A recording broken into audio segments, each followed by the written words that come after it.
qarshilik ko'rsatmang. Opa, Yur, ana papa xabar ekan.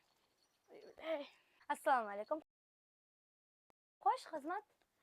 Bizda pul o'g'irlanganda. O'tiring. O'tiring. Qizim o'tirdi, nonga ketayotganda pulini yo'qotib. Hozir men planshetga yozib olaman. Ism familiyasi? Ism familiyasini bilmayman-da. Qizingizni?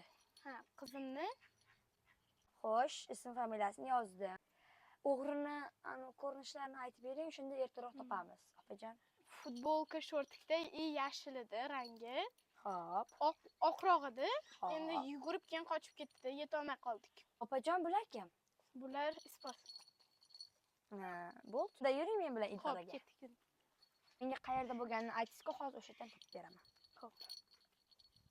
Bu kunda o'sha bolani qo'lingizga tekshiraman. Qani, menga qanaqa dalillaringiz bor? Bu nima? Bu kashluk, ham bu qizimning kashluk edi.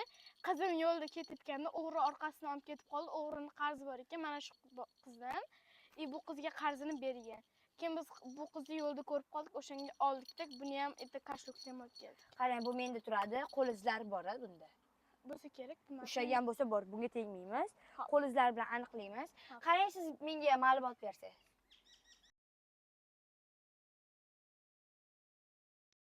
Yuring, qarshilik ko'rsatmang. Opajon, o'g'rini topdilaringmi? Aniq shumikan o'g'ri? Ha, shu kameralardan isbot bo'ldi. Bu haqiqatan ham o'sha kashlukda o'g'irlagan. Rahmat sizlarga, endi bunga eng og'ir jazoni qo'llaylar. Sud bo'ladi, opajon, ungacha qimmat. Xo'p, rahmat. Qizim ham sudga kelsin, qishloqda edi.